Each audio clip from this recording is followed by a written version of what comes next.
Hi, everyone. Thanks for joining us. My name is Kaza, and with me is Inder Singh. Inder and I were classmates a few years ago at the University of Michigan, and both of us had some very interesting entrepreneurial journeys. And in working with the Center for Entrepreneurship in Michigan, we thought it'd be great if we just had a quick conversation about entrepreneurship and some lessons learned. I want to thank everybody who's joined for joining us and for everybody who's sent in questions ahead of time. We're going to try to get to those questions. We'll spend not too much time talking about our backgrounds. So I'll start off just quickly. Myself, my name is Kaza. I was a undergrad in chemical engineering. I had a career in consulting, worked for McKinsey and Company for a while. Started my own business. Eventually, was a CEO of another business, and I'm an author of a book. Inder, do you want to quickly kick off your Sure. Hey background? guys. Thanks Sri for setting this up. Thanks everyone for joining. I'm Inder. I am a recovering entrepreneur. Today I'm a senior fellow in entrepreneur residence at UC Berkeley. I coach founders and I'm creating a course for a couple schools, graduate schools, including one at Michigan, on a new discipline called market shaping, which is based on some aspects of my career. I got started in entrepreneurship at the University of Michigan, which I'm sure Sri will ask me about at some point. And then went out to Silicon Valley during what they now call Web 1.0. Spent about 4 or 5 years out there. Sri and I were actually out there together and worked at one of the companies out there together. Went back to graduate school, got got 3 graduate degrees, no PhD, but 3 master's degrees, which is ridiculous. No one needs 3 graduate degrees, but I happen to have them. And then kind of had an interesting journey thereafter. I worked at the Clinton Foundation doing work in global health. And I'll mention a little bit about that maybe a little later on. And then started a company and spent 11 years running a company, a health technology company, as founder and CEO. We sold that about 1.5 years ago. And since then, I've been a recovering entrepreneur. Fantastic. Yes, Inder, that's the question I was going to ask you. Where did you get started with entrepreneurship? I have the great privilege and honor of being the founder of Dance Marathon at the University of Michigan. And my journey in entrepreneurship started there. It was all about creating an organization that could not only help children in the community, but inspire my fellow students towards paths of social impact and entrepreneurship. And the bug bit me. I wanted to be a social impact entrepreneur since that time. For better or for worse, I took that journey. Yeah, I'm glad you answered that question because, I didn't know what an entrepreneur was or what one looked like when we met. You were kind of just crazy working on this thing that nobody else cared as much as you did about.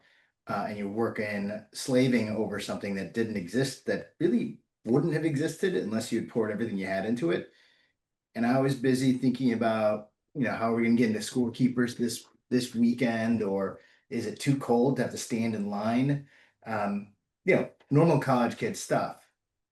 So it only clicked for me years later, understanding that to be an entrepreneur who wants to build something, you're going to look a little crazy to everybody else. You're going to be a little bit more passionate than everybody else. And if other people sit there and say, oh, I understand him, I understand why he's doing that, then you're probably not in the right space because it's well tread.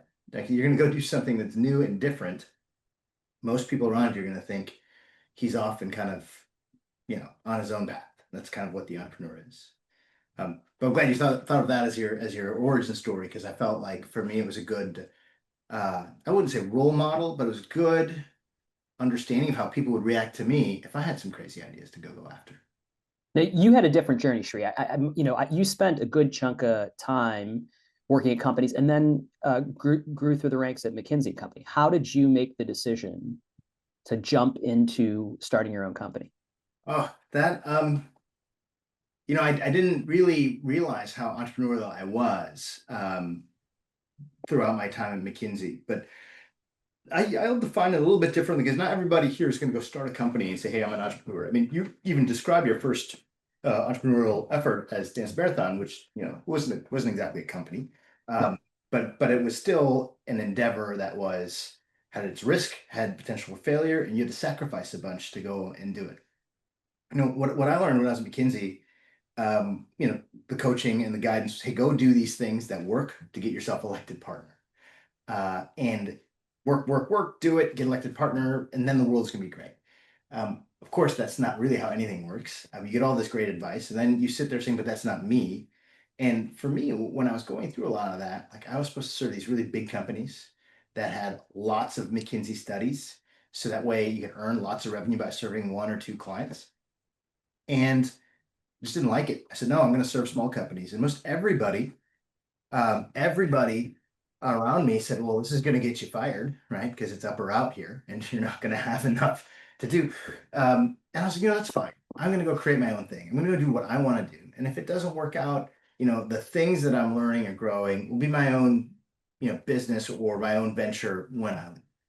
And kind of saying F it to some of those things was one of the reasons why a lot of the people around me, when I did eventually make partner, people around me was like, yeah, well, that's very entrepreneurial. You did something that nobody else is doing. I was like, I'm getting paid a big fat salary. I'm, doing fun things. I wouldn't call it entrepreneurial. But it did give me the realization that I could go on paths that weren't defined. And I could go do something where it's okay if everybody else around me tells me it's not going to work if I really believe in it. So when I did leave, again, against advice from everybody, oh, I want to go work with this entrepreneur. I want to learn from him how he does things. And then I want to go start something else of my own. I didn't hear too many, hey, that sounds like a really smart idea and a great way to use your time. Like very few people said that. In the end, though, I felt passionate about it. And that got me to doing the next couple of things I did. One was a analytics company for small businesses. That kind of lasted 7, 8 years. Supported hiring analytics. Uh, then I also did small business lending. Again, working with small businesses, and this time getting them financing for growth. And every one of these, I got to work with a whole bunch more entrepreneurs to learn about how they ran their businesses, how they lived their lives. Yeah, if I were to give anybody, if I were to give you guys a piece of advice, I know a lot of the folks on this call are students, graduate students, and undergraduate students. There is an easier and a harder path to being an entrepreneur. Go get some real experience for a couple years and take the slightly easier path, which is, listen, it's always hard. If you want to start something on your own, you're going to be, as Shri said, you're going to be battling people who say it's not possible. You're going to be battling situations where you get turned down on funding and for customers and for hiring. So you get rejection a lot. You have to fight through that. But having some real world experience is a big opportunity. And what we like to say here in the Valley is, have an unfair advantage. Come from the industry that you are trying to start something. You have an unfair advantage because you've got a network, you understand how that industry works. You might even understand what the bigger companies are acquiring, so you can position yourself against it. That's truly an advantage. And it's a great advantage. I didn't do it necessarily that way. Shri kind of did. He had a little bit more, he had more experience, but perhaps not from the same industry that he was. I had connections, right? And that's part of it. You take a career, you build connections, you build some knowledge, and you start with a little bit more than just an idea. But like Inder, I discourage all of you guys from trying. Just, what? Your idea is not good enough. You're not passionate enough. And if you still go ahead and do it, more power to you for thinking that you can get through this or you're passionate about it. But you kind of have to be passionate. You have to be able to say, screw you, Shri. You don't know how much I care about this. You don't understand how great this is. I'm going to do it anyway. That to me is a sign of an actual entrepreneur who's like, you know what, I'm going to take no and keep running.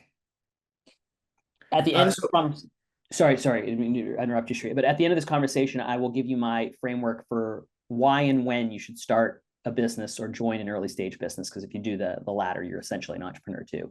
And I have a very simple framework around it. We'll come back to that. Shri, do we want to take some audience questions? Yeah, we got a handful. So let me start with one for you, and then you just maybe take the next one, kick it over to me. But how do you accurately identify problems when you're kind of ramping something up or building something?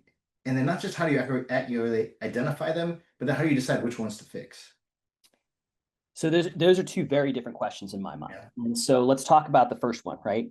Which is, it sounds simple, but if you're really trying to build a business, find a customer. There's two ways to build a business. You can build something and then find a customer for it, or you can find a customer and then build a business around it. You build a solution for that customer and you take that solution to many others. Those are the two ways to build a business.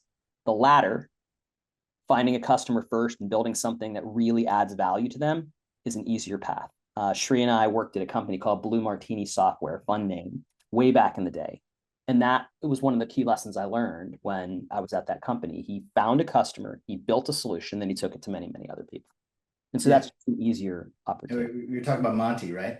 Yeah. You know, I got shipped off to Japan for a year to go be in sales, and we didn't have a product for Japan.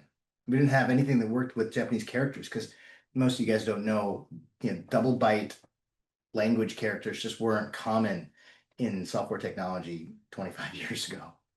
Get out there, no product, no demo. I had slides and we could use Japanese fonts on the slides. And that's what we did. We sold them. And then once you sold them, then you're like, problems. Problems are, okay, my customer wanted this thing. We didn't sell it. We didn't do it right. We didn't build it.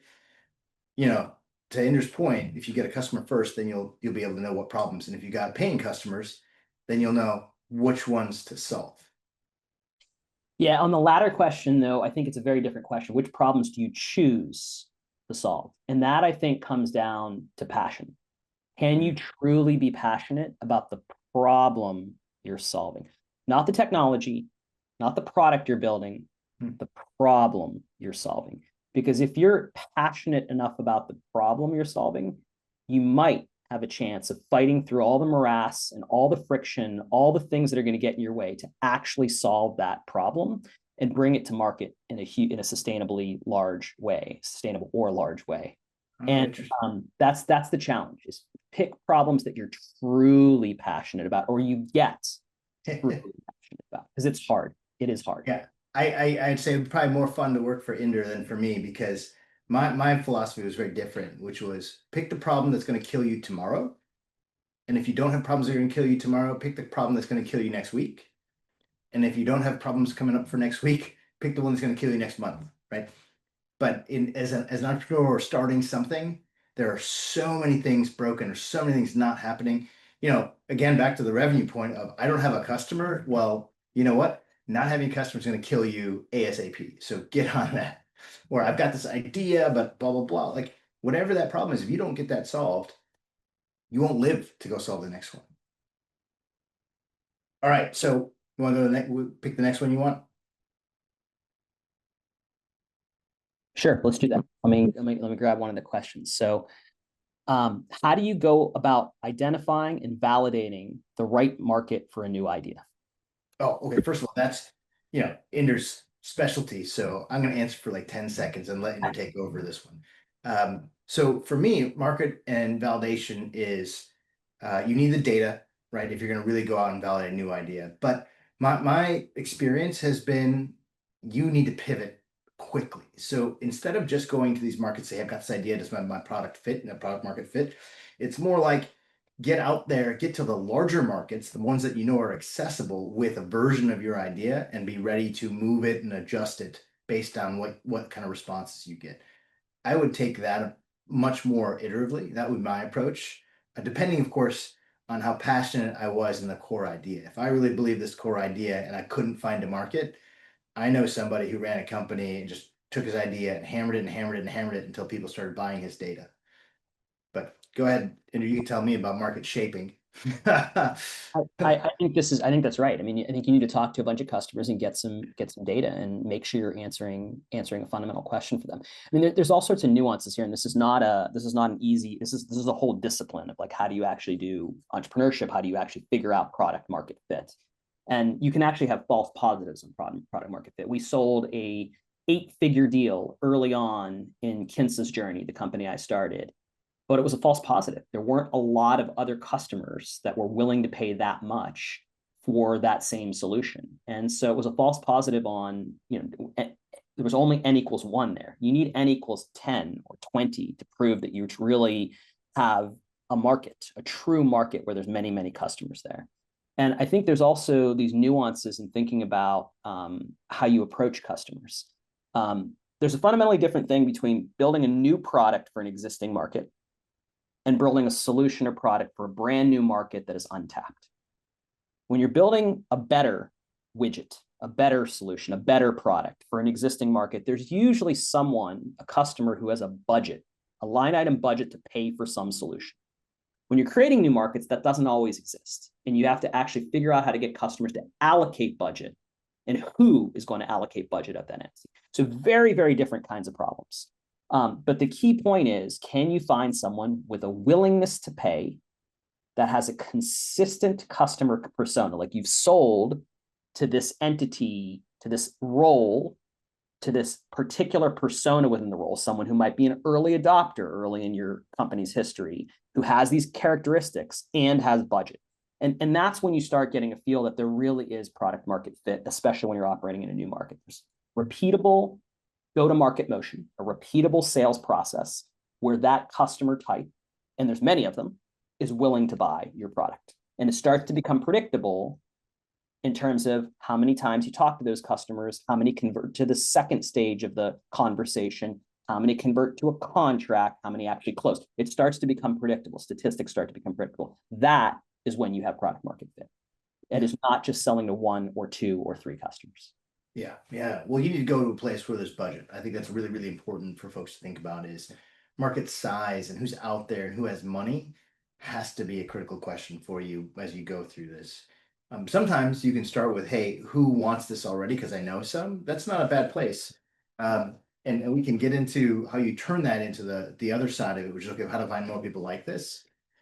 But when you're trying to go and solve the question, we're talking about finding and validating a market, test and learn, get out there, talk, engage people. All right, and my turn to ask, how do you approach risk taking and how has it evolved for you now that you've been through at least 1 or 2 ventures?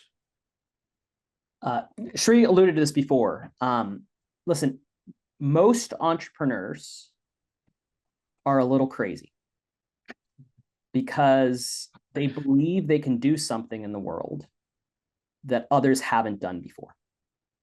This is particularly true of those entrepreneurs who are working on intractable problems or new markets, but they're usually a little crazy. They usually think they can do something far better than others have tried. That generally implies they're willing to take risk and high risk. If you're risk averse, if you're someone who doesn't like risk, who doesn't thrive in ambiguous environments where you're just trying to figure out how to solve a solution, you're probably not an entrepreneur. Don't break your back to become one just because you like the idea of the shiny object of being an entrepreneur. But they're usually risk seeking. I will tell you, as I've gotten older, I am probably a little less risk seeking now than I was in my early days because I got 2 young kids, a wife. We need to support a house in California. But even amongst the people here in California who are used to startups and tech, I'm still probably much more risk seeking than them. Less than I used to be, but probably much more risk seeking. And again, I think that's just a natural predisposition of most entrepreneurs. Sri, do you have another thought? Yeah, no, I'm with you completely. It's going to depend on your life context of how much risk you can absorb. But as well, it comes down to how much passion you have for the effort, right? If you're not that passionate about something, you try it out for like 6 months, you get somewhere, yeah, maybe you give up on it because you just don't really think that it's worth all the sacrifice it's going to take. I think those 2 things go hand in hand: the risk of failure versus the kind of burning desire to actually do the thing. Which is why, as Inder pointed out, if you don't feel that burning desire, it's not that you can't be an entrepreneur, but you're going to have a hard time the first time you have problems, right? The first time you lose a customer, or the first time you hear no from your investors, or maybe the 20th time you hear no from potential investors, you may give up, right? That's 20 no's is nothing in today's world. It's not even close to how many you should hear before you start really seeing any progress. Here's a simple trick that I know many others have used. And as I'm thinking about what I want to do next, if I want to start something, I'm starting to adopt it too. It's go talk to a couple customers. Like find an idea you're passionate about. Go talk to a couple customers. Then give yourself a break. Give yourself a week and a half, 2 weeks. Come back to it and be like, am I still excited about this idea? Am I still like gunning? Like, do I want to talk to the customer? Am I itching to go solve this problem? And if the answer to that is no, you're probably not the right person to solve that problem. But again, you have to actually find something that you might be interested in, talk to some customers first to really get into the problem deep enough to determine whether you actually want to. So it's a very simple trick that I know that a lot of people do for themselves, is they're thinking about their next venture, and it's something I'm thinking about too. Anyway. Good to hear. All right, next question. All right. How do you overcome the catch-22 roadblock? For example, you need funding to launch your MVP, but an MVP to raise funding. Now, for those of you that don't know what an MVP is, Sri, maybe you can define that, and maybe you can answer the question. Sure. MVP is minimum viable product. And that means for many people, and the implication of this question is, you need something to show off so that people would want to give you money to keep building. But if you've got this fantastic idea and you don't have the funding to go build an MVP, how do you then get people to give you money to go build the MVP so that people will give you money? Look, it all comes down to getting money. Every one of these things is selling to somebody. So in the case of the MVP, where you have no MVP and you have no cash, you got to get somebody to get you money, or maybe somebody to give you their passion, right? Like a co-founder to go help you build it. But I go back to what Inder suggests, just go find customers. There's got to be, first of all, if your idea is worth anything, there's got to be somebody who thinks it's worth something who's not you. And if that's an investor who's like, oh yeah, look, I think that idea makes sense and I want to give you money so you can build an MVP, fantastic, good for you. I don't know how many of those are around. But there are customers out there. There are business owners or business users who'd be like, you know what, if I had one of those, I would use it. Maybe they won't pay you very much. Maybe they'll just pay you just whatever it costs you to build it. But you may be able to go get funding through customers as well. You don't have to go and keep raising money from investors to go and keep the business rolling. You have to sell. You have to win over people who believe there's value. And if you've got an idea that's solving a business problem and you have even one customer say they're going to put money into it to go and have it built, now all of a sudden you've got some validation. Maybe you can go get cash to go build the rest of it. I'd just add, I'd build on Shree's definition of MVP. MVP, minimum viable product, is something that you should be able to sell. Like, it's the minimum viable product you can actually sell. And then you can build on it from there. And, I think, listen, the catch-22 is what entrepreneurs deal with. The chicken and the egg problem, that's what they deal with. It is, I am either going to go find a customer, I'm going to sell them, and I use the word sell very strongly here intentionally. Let's come back to that word, okay? You're going to sell them on the vision for your solution, or you're going to sell an investor on the vision for your company. You then have to sell other people to help you build it. Sometimes you need business people, sometimes you need technical, usually you need both. But it's selling. If you're afraid, if the word sales gives you the heebie-jeebies, it's going to be challenging for you to be an entrepreneur unless you go down this path of having an unfair advantage for 10 or so years in a technical role, and then you might be able to pull some other folks in who can sell for you. But sales is ultimately what is required. Selling yourself, selling your vision, selling your product. And this is the fundamental catch-22 that entrepreneurs overcome. They find a customer or they find an investor. They get the money to go do it and build something that actually makes a difference. Now, in the age of AI, I will tell you, you can vibe code a lot of stuff, man. You can vibe code a lot of stuff, and you don't necessarily need the kind of money that you used to need to build something. Yeah, just go download Amazon Kiro, and you can tell it what your MVP needs to do, and within a couple of weeks, it'll be built. Yeah, and you're going to need to tweak it. You're going to need to use ChatGPT to figure out how to debug it. But you guys can build solutions and figure out if there's a burning need at a customer, right? Well, the businesses that I like today, the businesses that I would think about is I can go prove to a customer within 2 months that they have a return on their investment. Because I know then I can go find 10 more of those customers and prove product market fit early. Taking product market fit risk is something I'm less likely to do at my tenure and age in my career. But yeah, I'll just build on that answer of sales, right? And I never really saw it as a negative thing, but I understand how people might feel like, oh, I don't want to be selling. And that's the only way entrepreneurs get anything off the ground. They've got to sell. Like Inder said, you got stakeholders, employees, investors, vendors, customers. Everybody's got to believe in what you're trying to do. And if you have it in your heart, then you really believe it's going to work, then you can sell. You should be able to sell. You just talk about what you care about, what you really believe in. And if it's not something you're passionate about, it'll come through when you try to sell. Okay, so I've got oh, how do you scale a tech startup meant for tier 3 cities? I don't know how you're going to answer this one. I will tell you this, like whoever you're selling to, whether it's a retailer, whether it's a consumer, whether it is the head of Medicaid or Medicare at a health insurer, or it's a tier 3 city, you have to get to know that customer. You have to get to know their worldview. You have to get to know the language that they use. And in the case of selling to government, you have the added challenge that some pockets of folks, if you sell to nonprofits, you sell to government, some pockets of those folks don't like the profit motive. They don't like working with for-profit businesses. And so you've got to adjust your language. I'll tell you like a little anecdote. When I was working in global health, and we had a very different entrepreneurial mindset then. We were trying to drop the price of some of the most critical drugs for AIDS and malaria for the developing world. So again, not a business.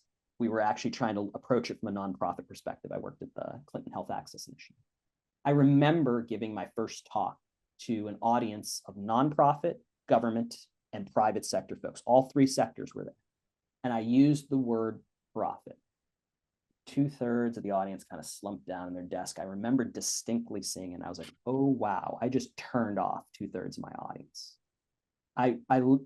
Later, I learned to use the phrase reasonable return on investment. Now, that was acceptable to all three sectors. Simple things like language matter in the way you're selling. And if you're selling to tier 3 cities, you want to adopt the language that they have and get a deep understanding of what their pain points are so that you can talk to them in the right way. Sorry. Yeah, emphasizing that really get to know your target market. You know, you're not going to get there with spreadsheets. Getting people, especially trying to scale up a business, you've got to really know who it is you're going to be talking to and how you're going to get out there. And you got to think about 10 ways to get to them. Like, do I pick up the phone? Do I go call? Do I get an email list? Or, do I just like put SEO ads on SEO and SEM ads on the internet?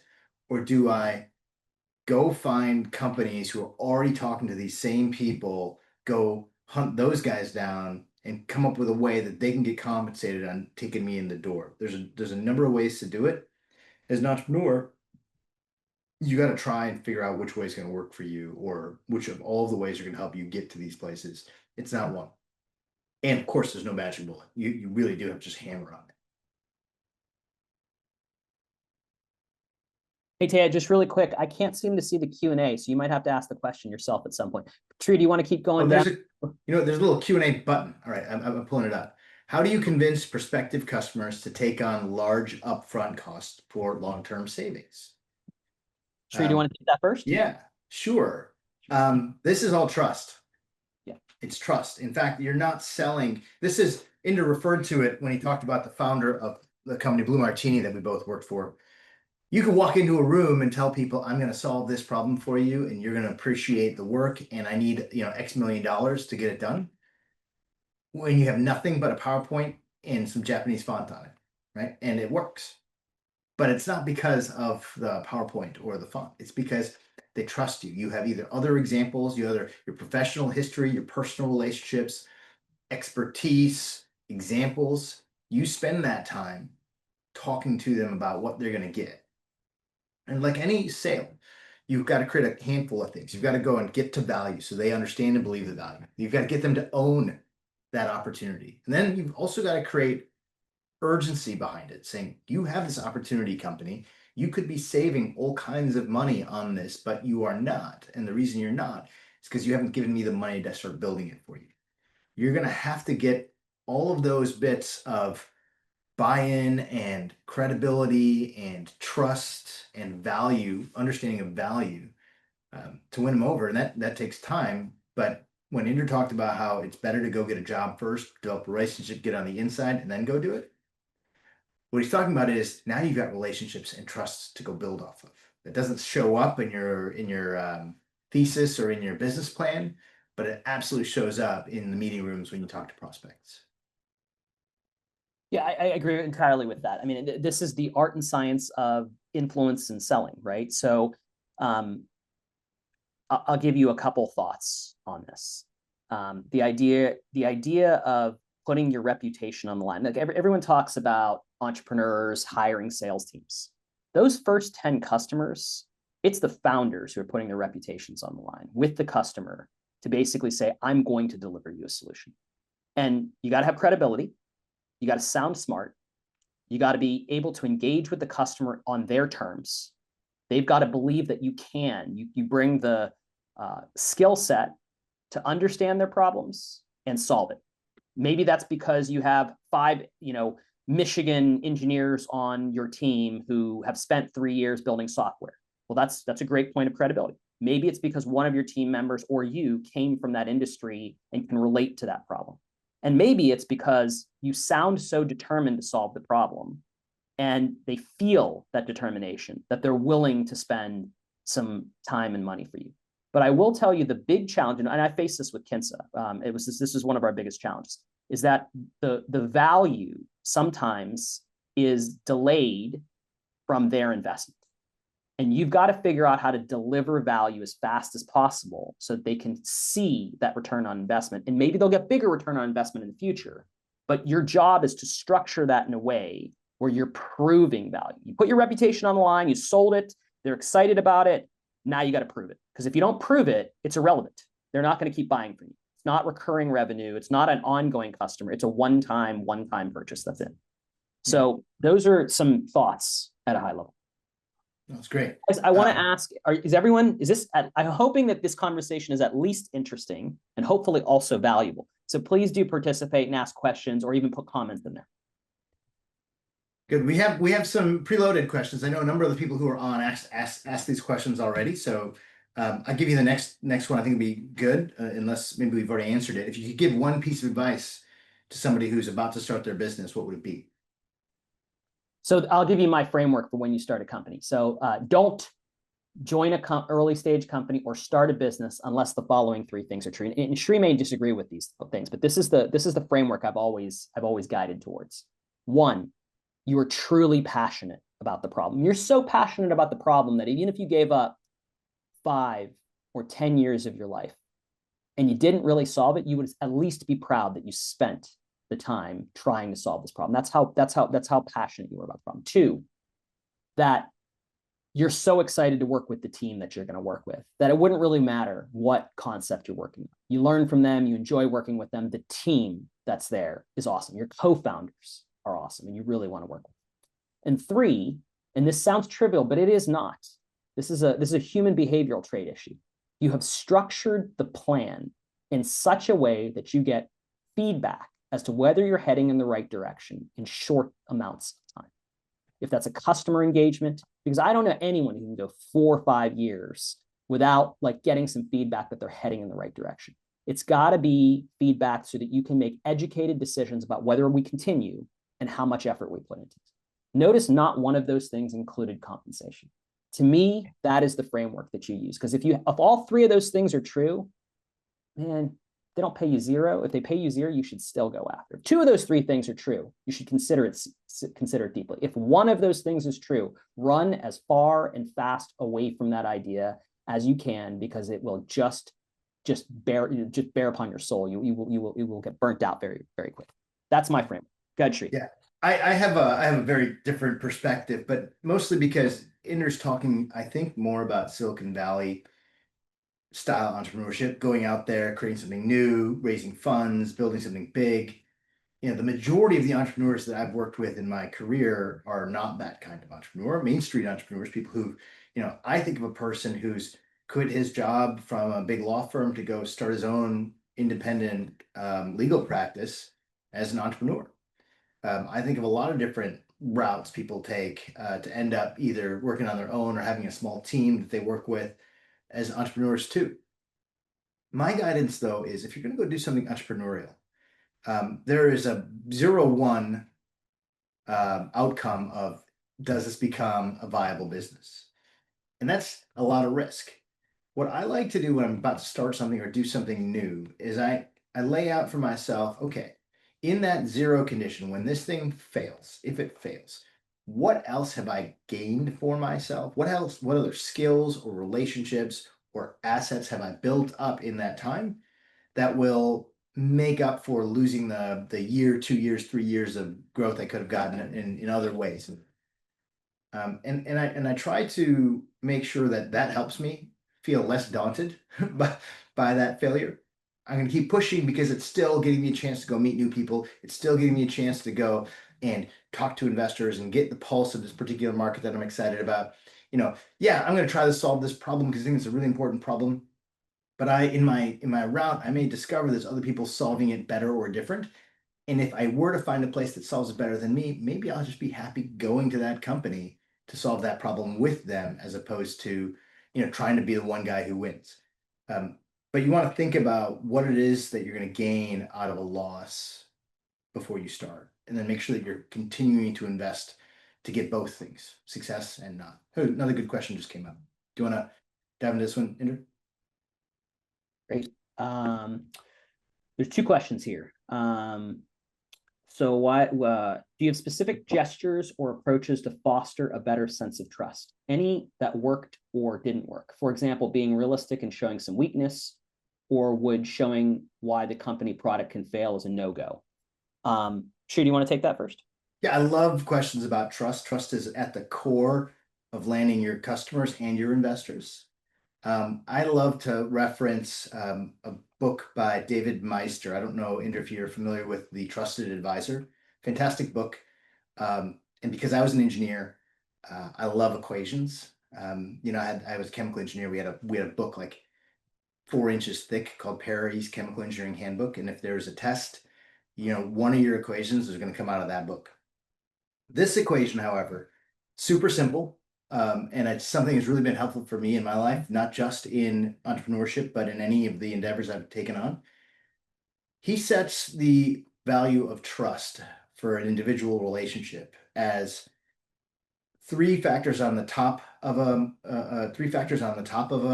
fraction, and then one factor at the bottom. The three at the top: credibility, reliability, and intimacy. And the denominator is self-interest. So in simple terms, if you are very credible, you sound like you know what you're talking about, and you give accurate answers, and you're reliable. You say what you are going to do, and then you do what you say you're going to do. Right? That's reliability. Intimacy is, do they know you as a person? And I want to dig into that in a minute because I think that's a really critical one that many people miss. And the last one is self-interest. Are you doing this because you want to make money and be rich, or are you doing this because there's a problem that both you and I agree is a problem worth solving? So when you look into this, it's simple math, right? C times R times I, all divided by S.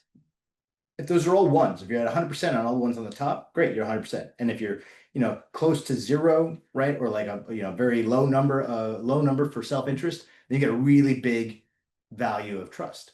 The other way around is very high self-interest. Now all of a sudden, all that work that you did on the top kind of starts to go away because they're really thinking, this guy's in it or this woman's in it for herself, not for me. But the top, intimacy, turns out to be very, very important, even if you've got really good credibility and really good reliability. And I've seen this burn me before. When I was at McKinsey, I'd always walk into any situation kind of insecure. Do they think I know what I'm talking about? Do they think I know their industry? Do they think I don't know all this stuff? And so I would find that I was always trying to prove how much I knew and how helpful I could be, in engaging people. And it turns out nobody wants a robot, especially not a know-it-all robot, showing up and giving them advice on how to run their business. What they want is a person who understands them. And a person who understands them has their own flaws and their own weaknesses and their own issues. And if you're willing to be open about that, so I like that question of be realistic, show some weakness. Don't show weakness in your product, right? You're going to hurt your credibility or reliability. Show weakness in who you are.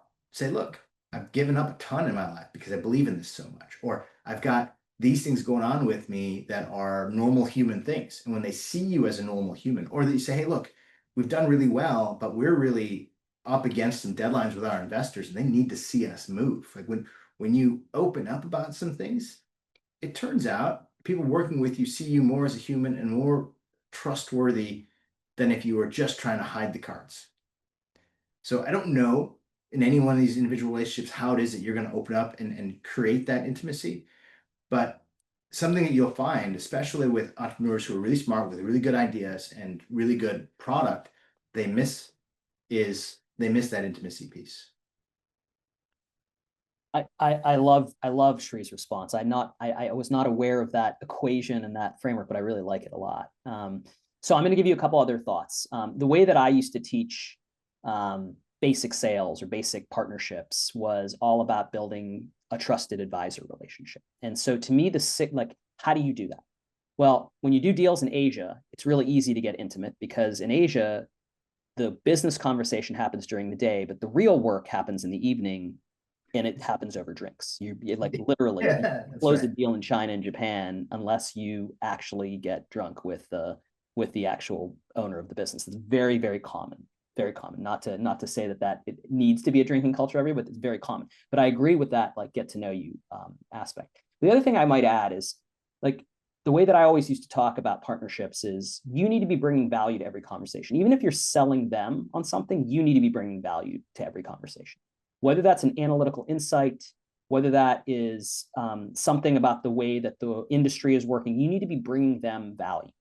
If you truly bring them value 2 out of 3 interactions, they're probably going to want to continue the interactions with you. And you have a shot at becoming a trusted advisor. And the signal for being a trusted advisor is when they call you to ask you a question about something that is adjacent and not part of the thing that you were talking about directly. The moment that happens, you are now on the inside track. You now have developed a relationship with them where they trust you and you have a heck of a lot more influence.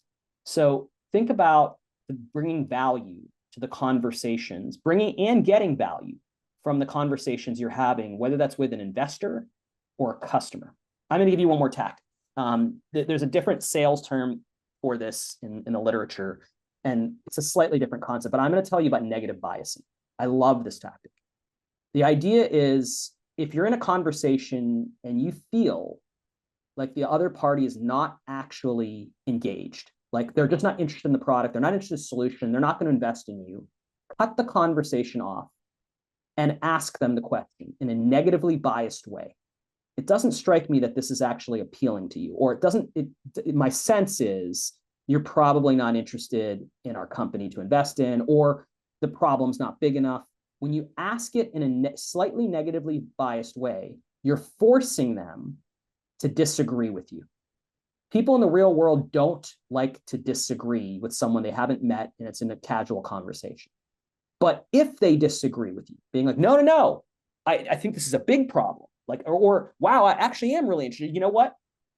They might even agree with you at a point. Let's come back to that point. If they disagree with you, oh, wow, the signal that they want to be a customer or an investor is so strong because they've disagreed with you. So you're using a disagreement to get signal about how interested they are. Now, if you're right and they aren't actually interested, you can just completely pivot the conversation to something else, which is if it's an investor, it's be like, it doesn't sound like this is appealing. Could you help me give me feedback about what wasn't compelling? Are there other people in your network that might be interested? And now you've shown them respect for their time and you've gotten value out of the conversation by cutting it off. So when you feel it, think about the negative bias. This is not easily deployed. You got to practice this, and you got to practice this and make sure you know when and how to deploy it. But it is a very useful thing. Sri, if you don't mind, I'll add one more comment. For entrepreneurs, and I think Shri would absolutely agree with this. I'm going to say this slowly. A fast no from a customer or an employee or an investor, a fast no is almost as good as a yes because you don't waste your time. So get to the fast no so you can move on. All right. I think that's right. I think that's right, especially for someone like Inder who's always got a bazillion great ideas. When you pop them, he can actually focus and get good stuff done. I feel the same way, so I don't know that that's not relevant to me too. It is, but taking no for an answer isn't good for an entrepreneur. So there, I want to give you guys some really mixed messages here. The first no doesn't mean no, right? The first no is your opportunity to learn why and what you have to do better, right? So Inder actually hit it earlier, is get them to say no or get them to say no and flip it around in these conversations that you're working with partners in this case, or customers, what you want to do is you want to look at the problem from their perspective. And you sit down, you talk about your issues, fine, get it on the table. But the sooner you can look at the problem the way they look at it and start working side by side with them to solve it, you'll figure out either that you don't belong because you can't help them solve it, or the thing that they want to do has nothing to do with what you're offering, or you actually have just gotten rid of all of your self-interest. You're thinking about their problem, and potentially you could adapt your product or your service or your offering to solve it. Especially with partners. Partners, you have to be helping them get whatever it is that they want to get done. So if you're going to go to market with some company that's going to sell your product, well, you better be important enough for them to care to try to sell your product. Just because you're in the suitcase of the door-to-door salesman doesn't mean he's going to bother selling you. He has to want to sell you. He has to be thinking about you. He has to be top of mind. So any of these partners that you're going to work with, you have to be important to. You have to understand their real problem, not the problem of how do they sell your product, but what do they do every day? What do they care about every day? All right, we've got one last one here. We just talked about the trusted partners. So, oh, go ahead. We got one more here on examples. Career shift, Inder. What would you advise someone who's considering a career shift? I mean, I'd go back to the framework that I mentioned, which is the passion, team, and plan, right? Make sure that those are aligned, and that you have the natural predisposition of someone who wants to work in entrepreneurship, which means you don't get anxious in working in ambiguous situations. Working in a startup is a very different thing than working in a large enterprise, whether it's nonprofit, government. There's not established processes and tasks. It's very ambiguous. And you've got to thrive in that environment. You've got to thrive in an environment where you're probably working a lot more intensely, even if you're not working longer hours, which you often would be in a startup or as an entrepreneur for sure. But you definitely are working way more intensely. You've got to thrive in that ambiguous, intense environment. So as long as you have those personality traits, then I would look to that framework I mentioned earlier. Anyway. Yeah, I agree with Inder. I don't even think it's a career switch. I mean, your career is your career. And in fact, entrepreneurship along the dimensions of what you've built in your career is probably productive. I wouldn't think of it as I'm changing the kind of business leader or the kind of problems I want to solve. It's more, I'm going to walk off the path and give up on a bunch of support that I get and a bunch of other teamwork and people I get so that I can focus more on the thing that I'm passionate about. It's not an easy journey. It's, changing career to do it is even scarier to me. Someone just asked a question about consumer. We've been mostly talking about B2B products and services that solve a problem.